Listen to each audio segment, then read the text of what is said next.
എന്നെ വിളിച്ചോ? പപ്പാ, ഈ ചെക്ക് ബുക്കിൽ രേഖയുടെ ഒപ്പ് വാങ്ങിട്ടോ. മേനോൻ സാർ ഉള്ളപ്പോഴേ എസ്റ്റേറ്റും ഫാക്ടറിയും ഒക്കെ രേഖക്കുഞ്ഞിന്റെ പേരിലായിരുന്നാലും മേനോൻ സാറിന് ചെക്ക് ഒപ്പിടായിരുന്നു. ഇപ്പൊ കാര്യങ്ങൾ നടത്തുന്നത് വിനോദ് സാറല്ലേ. സാറിന്റെ പേരിൽ കൂടി ബാങ്ക് അക്കൗണ്ട് ഒന്ന് ട്രാൻസ്ഫോർമർ ചെയ്താലെന്താ? ട്രാൻസ്ഫോമർ അല്ലടോ, ട്രാൻസ്ഫർ. ഞാൻ അങ്ങനെയല്ലേ പറഞ്ഞത്? അല്ല. അല്ലേ? അല്ല. ഒന്ന് ആലോചിച്ച് നോക്കാൻ പറ്റുമോ? താൻ പോടോ. ഞാൻ പോയിക്കൊള്ളാം. സാറിന്റെ ആവശ്യത്തിന് 4 കാശ് ബാങ്കിൽ നിന്ന് എടുക്കണമെങ്കിൽ രേഖക്കുഞ്ഞിന്റെ കുറി ഒപ്പം വേണമെന്ന് വെച്ചാൽ പപ്പന് ഇത്തിരി വിഷമമുണ്ട്.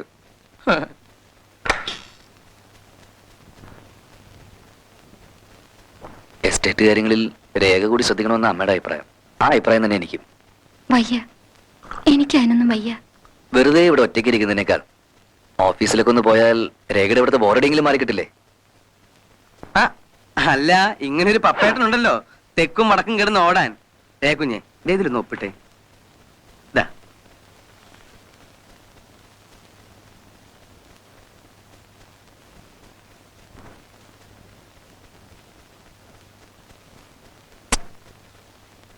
മതി മതി മതി, എല്ലാം കൂടെ അങ്ങ് ഒപ്പിട്ട് കൊടുത്ത വിനോദ് സാർ ഈ പണമൊക്കെ ആർക്കൊക്കെ എന്തിനാ കൊടുക്കുന്നതെന്ന് കുഞ്ഞ് അന്വേഷിച്ചിട്ടുണ്ടോ? മേനോൻ സാർ ഉണ്ടായിരുന്നപ്പോ ചോദിക്കാനും പറയാനും ഒരാളുണ്ടായിരുന്നു. ഇപ്പോഴോ? ദേ, ഞാനൊരു കാര്യം പറയാം. 2 കണ്ണ് വേണമെന്നില്ല, പക്ഷെ കുഞ്ഞിന്റെ ഒരു കണ്ണ് എല്ലാ കാര്യത്തിലും വേണം. പറ്റേ? ഒരു കാര്യം ഞാൻ മറന്നു. മേനോൻ സാർ മരിച്ചതിന്റെ കുറെ കൺഗ്രാജുലേഷൻസ് ടെലഗ്രാം ഓഫീസിൽ വന്ന് കിടപ്പുണ്ട്. എന്തേ? പുറത്താരോടൊന്നും പറയണ്ട. കൺഗ്രാജുലേഷൻസ് അല്ലടോ, കണ്ടോളൻസ്. അങ്ങനെയല്ലേ ഞാൻ പറഞ്ഞത്? അല്ലേ? രേഖക്കുഞ്ഞിന്റെ കല്യാണത്തിന് കുറെ ടെലഗ്രാം വന്നില്ലേ? ഞാൻ ആ ഓർമ്മ വെച്ച് പറഞ്ഞതാ. അയ്യോ, അങ്ങനത്തെ എന്താ പറയാ? അഭിനന്ദനം. അപ്പൊ ഇങ്ങനത്തതാ അനുശോചനം. ഈ സായിപ്മാരോരെ കണ്ടുപിടുത്തങ്ങളെ എന്തുമാത്രം കാര്യങ്ങളാ അവർ കണ്ടുപിടിച്ചിരിക്കണേന്ന് പറയണേ.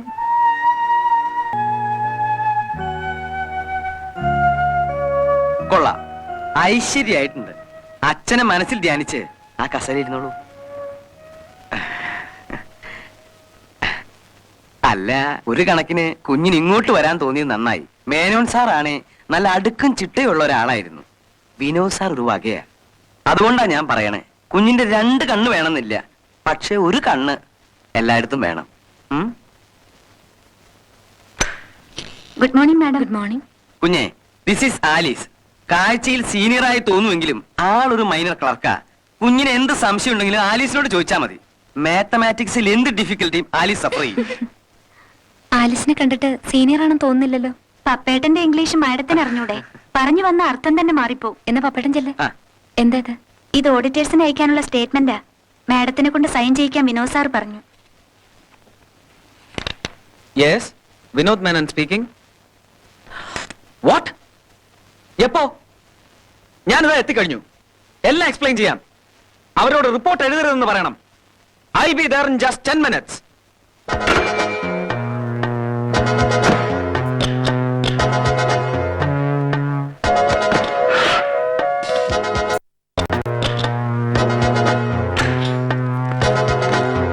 കള്ളൻ പോണ കണ്ടില്ലേ? വല്ലോന്റെയും കാശല്ലേ. ആ കോട്ടും സൂട്ടും എവിടേക്കും പോണേ? ആരെങ്കിലും കുളിപ്പിച്ച് കിടത്താനായിരിക്കും. ഒന്ന് പോണ ചെക്കാനേ. എന്തായി? ആകെ കുഴഞ്ഞു സാറേ. പുതിയ ഒരാളെ ചെക്കിങ്ങിന് വന്നത്. ആരും ഒറ്റ കൊടുത്തതാ. അവരെത്ര പേരുണ്ട്? 8 പേരുണ്ട് സാർ. എല്ലാം സീൽ ചെയ്തു. 5 പേർ ഗോഡൌണിലുണ്ട്. 3 പേർ തോമസ് സാറിന്റെ മുറിയില്ല.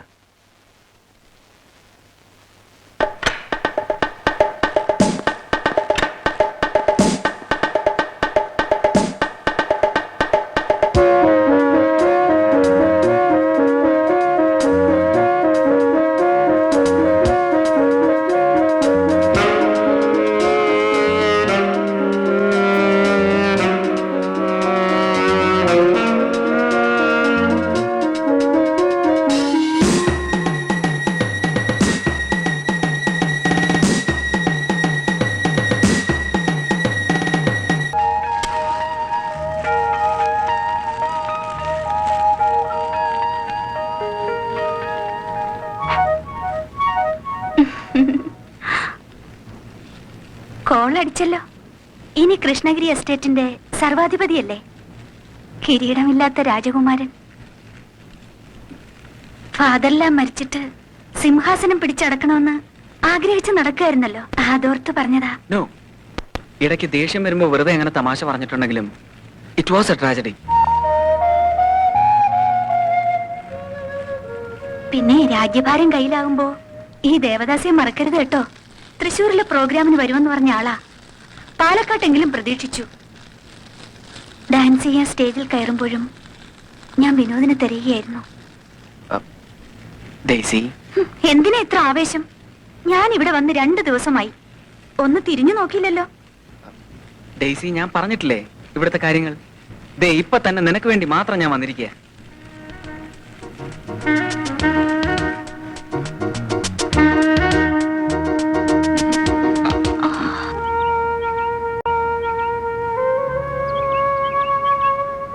ആഹാ, ഇവിടെ ഇരിക്കുകയായിരുന്നോ? എന്തു പറ്റി? ഇന്നലെ രാത്രി ബാത്റൂമിലൊന്ന് സ്ലിപ്പ് ചെയ്ത് വീണതാ. അധികം പറഞ്ഞോ? ഇല്ല, ചെറുതായിട്ട്.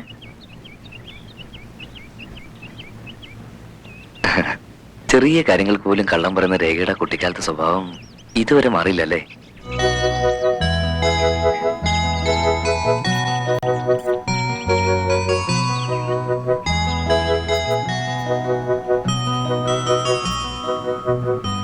അജി, എന്നോടൊന്നും ചോദിക്കരുത്. കഴിഞ്ഞതെല്ലാം മറക്കണം. മറക്കണം? എത്ര എളുപ്പത്തിൽ രേഖയ്ക്ക് ഇത് പറയാൻ കഴിയുന്നു? എല്ലാം മറക്കാൻ ഞാൻ ഒരുപാട് ശ്രമിച്ചതാ. വീണ്ടും ഒരിക്കലും മോൻ കാണരുതെന്നും ആഗ്രഹിച്ചതാ. പക്ഷേ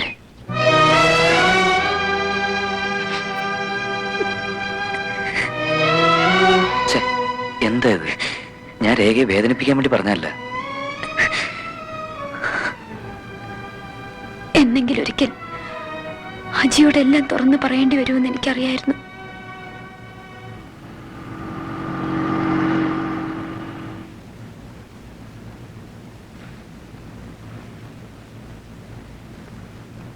എവിടെ നിന്നോ വന്നൊരു ചെറുപ്പക്കാരൻ.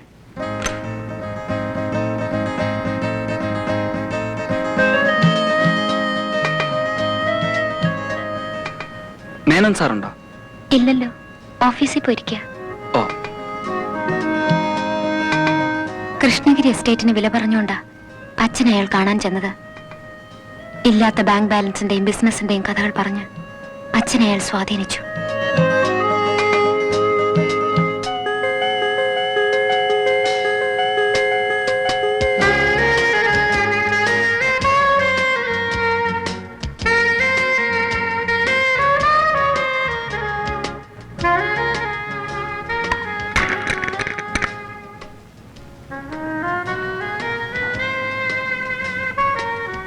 You try. Thank you.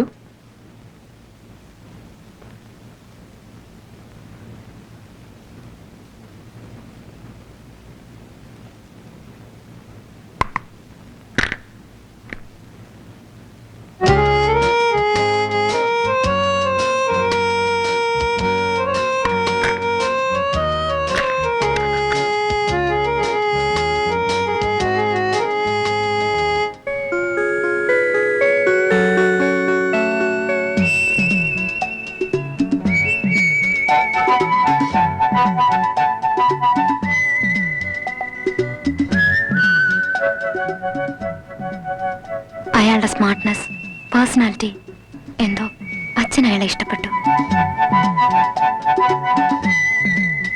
എന്താ മിസ്റ്റർ വിനോദ്, നിങ്ങൾ തേയിലയുടെ മാർക്കറ്റൊക്കെ ശ്രദ്ധിക്കാറുണ്ടെന്ന് തോന്നുന്നു.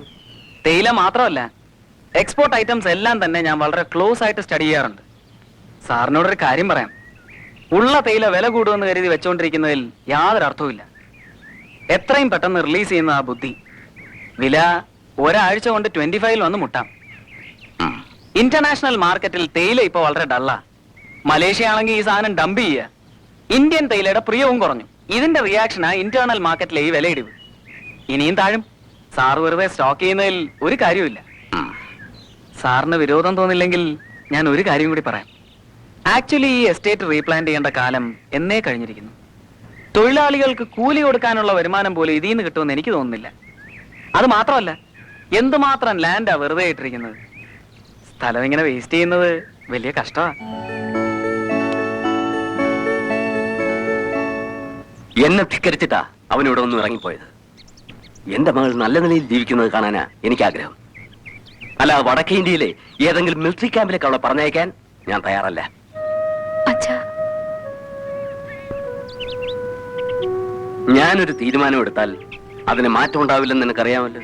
അച്ഛാ, എനിക്ക് അജി. ഓഹോ, അവനില്ലാതെ നിനക്ക് ജീവിക്കാനാവില്ലെന്ന്.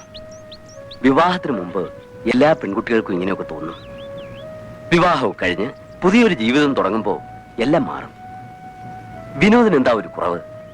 മിടുക്കനായ ഒരു ചെറുപ്പക്കാരൻ. നമ്മുടെ ഫാക്ടറിയും സ്വത്തുക്കളും എല്ലാം നോക്കി നടത്താൻ കഴിവുള്ള ഒരാളെയാ നമുക്ക് വേണ്ടത്. അടുത്ത 10-ാം തീയതി നല്ലൊരു മുഹൂർത്തമുണ്ട്. ആ മുഹൂർത്തത്തിൽ നീയും വിനോദും തമ്മിലുള്ള വിവാഹം നടക്കും.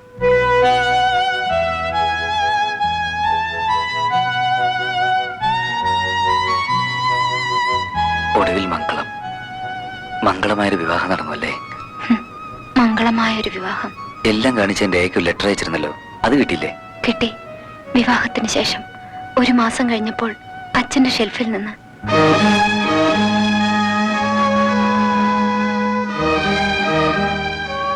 മൂന്ന് മാസത്തിനകം ട്രെയിനിങ് തീരും. അതുവരെ എന്തെങ്കിലും പറഞ്ഞ് രേഖ പിടിച്ചു നിൽക്കണം. നാട്ടിലെത്തുമ്പോൾ ഏതെങ്കിലും രജിസ്റ്റർ ഓഫീസിൽ വെച്ച് നമ്മുടെ വിവാഹം. 2 വരികളിൽ അജി എഴുതിയ കത്ത്. രേഖയുടെ വിവാഹം കഴിഞ്ഞു എന്നുള്ള അമ്മയുടെ കത്ത് കിട്ടിയപ്പോ സത്യത്തിൽ എനിക്ക് വിശ്വസിക്കാൻ കഴിഞ്ഞില്ല.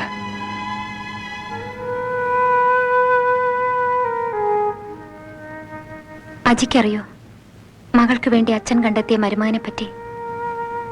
കെട്ടിച്ചമച്ചുണ്ടാക്കിയ ബാങ്ക് അക്കൗണ്ടുകൾ, എസ്റ്റേറ്റുകൾ, അങ്ങനെ പലതും. ഒടുവിലെല്ലാം അച്ഛൻ അറിഞ്ഞു. വിവാഹം കഴിഞ്ഞ 3 മാസങ്ങൾക്കുള്ളിൽ തന്നെ.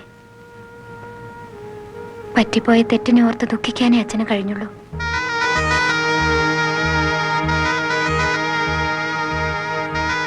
പക്ഷെ ഒടുവിൽ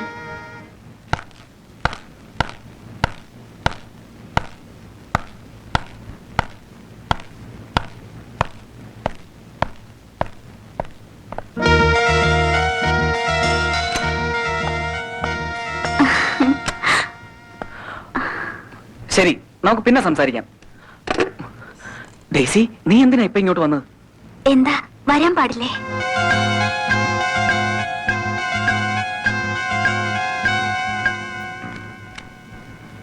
വെറുതെ ഇരുന്ന് ബോറടിച്ചു. അപ്പോൾ തോന്നി വിനോദിനെ ഒന്ന് കാണണമെന്ന്. ഒരു ടാക്സി വിളിച്ച് നേരെ ഇങ്ങ് വന്നു. ഫാക്ടറി ഓഫീസൊക്കെ ഒന്ന് കാണാലോ. എന്നായാലും നമ്മൾ ഒന്നിച്ചിവിടെ ഇരിക്കേണ്ടതല്ലേ? നിങ്ങളുടെ ഓഫീസിന്റെ ഒരു കാര്യം എന്നെ ലിഫ്റ്റിൽ നേരെ മുകളിൽ കൊണ്ടുവിട്ടു. ഞാൻ പിന്നെ നടന്ന് താഴെ ഇറങ്ങി വരിക. നല്ല സമയത്താ എഴുന്നള്ളത്ത്. രേഖയുടെ അച്ഛൻ അടുത്ത ക്യാബിനിലുണ്ട്. നീ ഒന്ന് വേഗം പോകാൻ നോക്ക്. വൈകിട്ട് ഞാനങ്ങ് വരാം. ഫാദറിലായ ഇത്ര പേടിയാ? ഡെയ്സി, നീ ഒന്ന് വേഗം പോയേ പ്ലീസ്.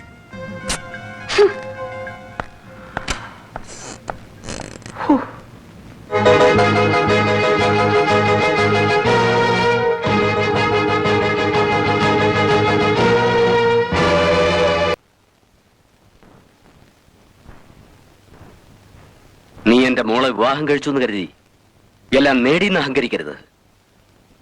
ഈ എസ്റ്റേറ്റും ബംഗ്ലാവും സ്വത്തുക്കളും എല്ലാം രേഖയുടെ പേരിലാണെന്ന കാര്യം മറക്കണ്ട. എന്റെ ഒരേ ഒരു നിർബന്ധത്തിന് വഴങ്ങിയ നിന്നെ അവള് വിവാഹം കഴിച്ചത്. അവളെ വേദനിപ്പിച്ചാലുണ്ടല്ലോ, എനിക്കത് സഹിക്കാനാവില്ല. എന്റെ നല്ല മുഖം മാത്രമേ നീ കണ്ടിട്ടുള്ളൂ.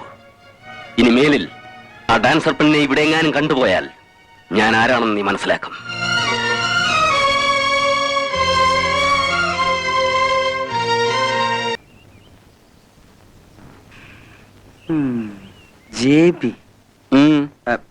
എന്തിരിപ്പാ സാറേ ഇത്? ആരെ തോൽപ്പിക്കാനാ? താൻ എന്തിനാ ഇങ്ങോട്ട് വന്നത്? നല്ല ചോദ്യം. ആളെ കാണാണ്ടായാ പിന്നെ അന്വേഷിക്കാണ്ടിരിക്കാൻ പറ്റുമോ? സാറിനെ കാണാഞ്ഞ് രേഖക്കുഞ്ഞോടെ വിഷമിച്ചിരിക്കുക. പപ്പൻ ഒന്നേ പറയാനുള്ളൂ, അവനവന്റെ കുഴി അവനവൻ തന്നെ തോണ്ടരുത്. കാര്യം മുറച്ചെടുക്കാനായിരിക്കാം, ഒരുമിച്ച് കളിച്ചു വളർന്നവരായിരിക്കാം, ഒക്കെ ശരി. ബംഗ്ലാവിൽ ചെല്ലുമ്പോഴൊക്കെ രണ്ടും കൂടി കുണുകുണു പറഞ്ഞിരിക്കുന്നത് കാണാം. പെട്രോളും തീയും അടുത്തിരിക്കുന്നത് പോലെ ആണും പെണ്ണും. കത്താതെ സൂക്ഷിച്ചില്ലേ, കത്തിപ്പോയിട്ട് പിന്നെ പറഞ്ഞിട്ട് യാതൊരു കാര്യമില്ല.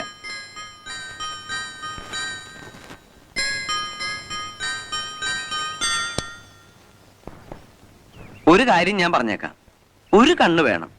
ഭാര്യയോട് വഴക്കിട്ട് ഇവിടെ വന്നിരുന്നാലേ ഉള്ള സ്വത്തും പോവും ഭാര്യയും പോവും. ഭാര്യ പോണേ അങ്ങോട്ട് പോട്ടെ. അല്ല, സ്വത്ത് പോവെന്ന് പറയായിരുന്നേ.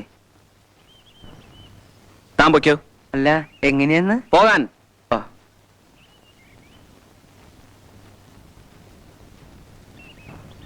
ഇയാൾക്ക് പപ്പ താ അല്പം കുടിച്ചോടോ എന്ന് പറഞ്ഞാൽ എന്താ? നക്കിയല്ലേ, ഭാര്യയുടെ ചെലവ് കഴിയുന്ന നക്കി. ഇനി കുടിക്കാൻ പറഞ്ഞ എന്റെ പട്ടി കുടിക്കും, പട്ടി. ഫു. താൻ പോയില്ലേ? പൂവായി.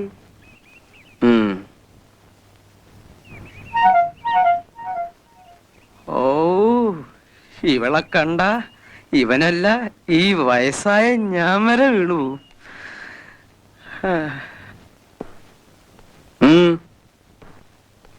പപ്പൻ പറഞ്ഞത് കേട്ടല്ലോ. ഭാര്യയോട് പിണങ്ങി ഇനി ഇവിടെ ഇരുന്നാൽ എസ്റ്റേറ്റും ഫാക്ടറിയും ഒക്കെ ആണുങ്ങൾ കൊണ്ടുപോകും. അവള് കാമുകനുമായി ഇറങ്ങിപ്പോയാൽ ഒറ്റ പൈസ പിന്നെ കിട്ടില്ല. വിനോദിനെ അവള് ഡൈവോഴ്സ് ചെയ്യുന്നതിന് മുൻപ് സ്വത്തും പണവും ഒക്കെ സ്വന്തം പേരിലാക്കി അവളെ ഡൈവോഴ്സ് ചെയ്യാനുള്ള വഴി നോക്ക്. വിനോദിനെ വിഡ്ഢിയാക്കാൻ ആർക്കും കഴിയില്ല. എന്താ ചെയ്യേണ്ടതെന്ന് എനിക്കറിയാം. നീ പൊയ്ക്കോ.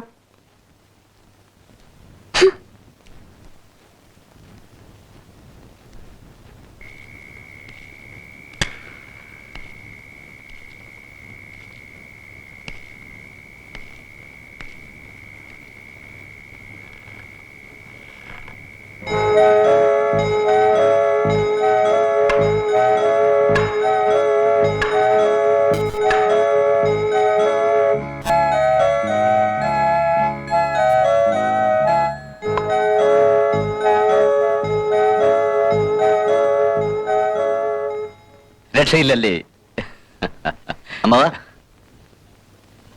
എനിക്ക് മിലിറ്ററിയിൽ സെക്കൻഡ് ലെഫ്റ്റനന്റ് ആയിട്ട് സെലക്ഷൻ കിട്ടി.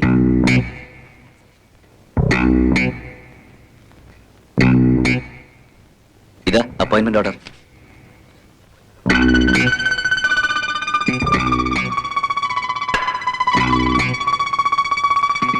ആരോട് ചോദിച്ചിട്ടാ നീ ആപ്ലിക്കേഷൻ അയച്ചത്? പത്മാവതി പറഞ്ഞിട്ടാണോ? അല്ല, കോളേജിൽ വെച്ച് ഫ്രണ്ട്സ് കൂടി ആപ്ലിക്കേഷൻ അയച്ചപ്പോ നീയും അയച്ചു. ഒരു തമാശക്കല്ലേ? സാരമില്ല, പോണ്ടെന്ന് വെച്ചാ നിർബന്ധിച്ചാരും നിന്നെ കൊണ്ടുപോകില്ലല്ലോ. അമ്മാവ, ഒരു പട്ടാളക്കാരനാകാന്നുള്ളത് എന്റെ ചെറുപ്പം മുതലുള്ള ഒരു ആഗ്രഹമാണ്. പിന്നെ സെക്കൻഡ് ലെഫ്റ്റനന്റായി ഫസ്റ്റ് ബാച്ചിൽ തന്നെ സെലക്ഷൻ കിട്ടുക എന്ന് പറയുന്നത് ഒരു ഭാഗ്യമാണ്. നിനക്ക് മിലിറ്ററി ലൈഫിനെ കുറിച്ച് അറിഞ്ഞുകൂടായിട്ടാ. പിന്നെ എന്താ ഒരു പട്ടാളക്കാരന് കിട്ടുന്ന സാലറി? അതുകൊണ്ട് നിനക്ക് ജീവിക്കാനാവുമോ? എന്റെ കാലം കഴിഞ്ഞാൽ ഈ ഫാക്ടറിയും എസ്റ്റേറ്റും ഒക്കെ നോക്കി നടത്തേണ്ടത് നീയാണ്. എനിക്കാണെങ്കിൽ ആൺമക്കൾ ആരുമില്ല. എന്റെ മനസ്സിൽ നിന്നെക്കുറിച്ച് ചില പ്രതീക്ഷകളൊക്കെ ഉണ്ട്. അമ്മാവ, എനിക്ക് ഈ ഫാക്ടറിയും ബിസിനസ് ഒന്നും അത്ര വശമില്ലാത്ത കാര്യങ്ങളാ. എനിക്കിഷ്ടപ്പെട്ടൊരു ജോലി ഞാൻ തിരഞ്ഞെടുത്തു, അത്രേ ഉള്ളൂ. ശരി, നിന്റെ ഭാവിയെക്കുറിച്ച് തീരുമാനമെടുക്കാനുള്ള സ്വാതന്ത്ര്യം നിനക്കുണ്ട്. അതിനുള്ള പ്രായവും ബുദ്ധിയും നിനക്കായിട്ടുമുണ്ട്. ഇനി നിന്നെ ഞാൻ നിർബന്ധിക്കുന്നില്ല. നീ ഇനി എന്ത് തീരുമാനിക്കുന്നു എന്ന് മാത്രം പറഞ്ഞാൽ മതി. അമ്മാവ, ഞാൻ യെസ് ഓർ നോ, ഏതെങ്കിലും ഒന്ന്. അത് എനിക്ക് ട്രെയിനിങ്ങിന് പോണെന്നാ. നിന്റെ വഴി നിനക്ക് തിരഞ്ഞെടുക്കാം. പക്ഷെ ഇനി ഒന്നിനും എന്റെ തീരുമാനം അറിയാൻ വരരുത്.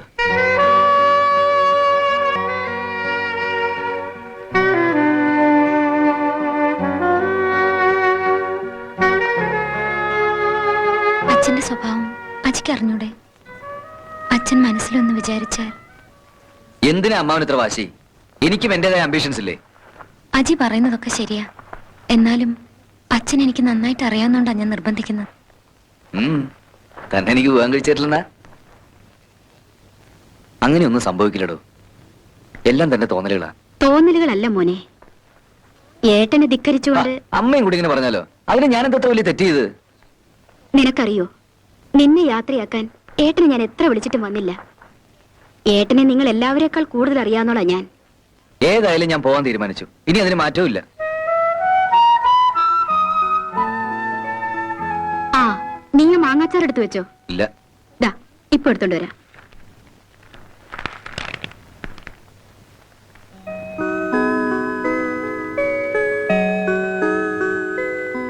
താൻ വിഷമിക്കാതോ. ഒരു മിലിറ്ററി ഓഫീസറുടെ യൂണിഫോമും ധരിച്ച് ഞാൻ ഈ കൃഷ്ണഗിരി എസ്റ്റേറ്റിൽ വന്നിറങ്ങുമ്പോ മാറാവുന്നതേ ഉള്ളൂ അമ്മാവന്റെ ഈ പിണക്കമൊക്കെ. താൻ പിന്നെയും മോഹം വീർപ്പിച്ചിരിക്കുക. ചിരിക്കടോ. ആ